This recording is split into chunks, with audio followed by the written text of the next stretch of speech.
NIA 24/11 हमलों के आरोपी तहव्वुर राणा को लेकर भारत आने के बाद कोर्ट ने उसे 18 दिन की रिमांड पर भेज दिया है।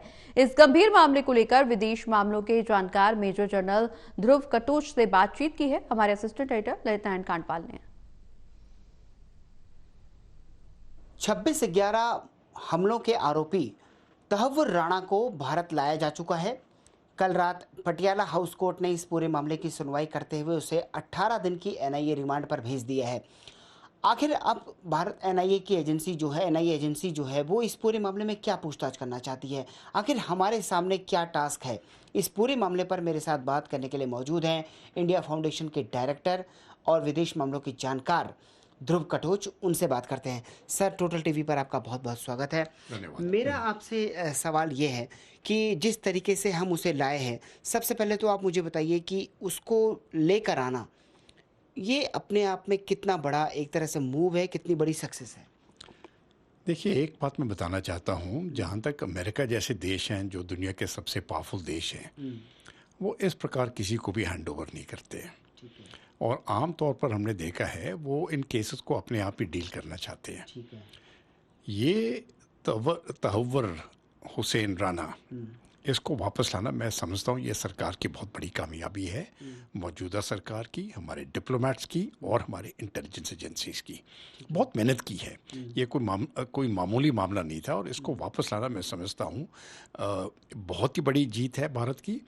और एक चीज़ और दिखाता है ये दिखाता है कि भारत की जो ताकत है वो बढ़ती जा रही है। और एक चीज़ आप देखोगे, जो कमज़ोर देश हैं उनकी दुनिया में आवाज़ नहीं होती है। अभी भारत की आवाज़ लोग सुन रहे हैं।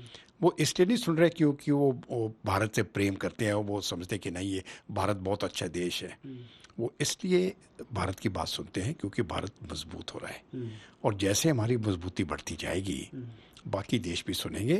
तो एक सरकार जब मजबूत होती है, लोग जब मजबूत होते हैं, इकोनॉमी मजबूत होती है और आपकी सेना मजबूत होती है, तो लोग फिर इज्जत करते हैं। पाकिस्तान की परेशानियां और बढ़ सकती हैं। इनकी परेशानियां बहुत ज़्यादा बढ़ेंगी।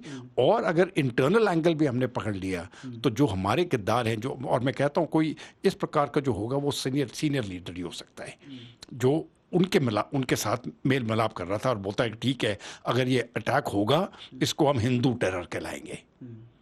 अगर वो लिंकेज साबित कर दी जाती है तो फिर जाके वो जो इंडिया में जिन लोगों ने इसको सेफरन टेरर करने की कोशिश की थी उनके लिए भी परेशानी, उनके लिए फिर परेशानी बहुत हो जाएगी। यानी कि ये पॉलिटिकली भी ये पूरा मामला गर्मा सकता है। फिर ये तो पूरा मामला पॉलिटिकल बन जाएगा। और अगर ये बन गया तो फिर देखते हैं आगे क्या होता है। चलिए, तो मेजर जनरल ध्रुव कटोच बता रहे हैं कि तहव्वुर राणा से जो कुछ भी निकलेगा वो पाकिस्तान के फ्रंट पर अगर कुछ निकलता है तो पाकिस्तान के लिए परेशानी पैदा हो जाएगी, और अगर इंडिया के लेवल पर कुछ निकलता है तो फिर यहाँ की उन पॉलिटिकल पार्टीज़ के लिए परेशानी पैदा हो सकती है जिन्होंने उस वक्त इस अटैक को सेफरन टेरर का एंगल देने की कोशिश की थी।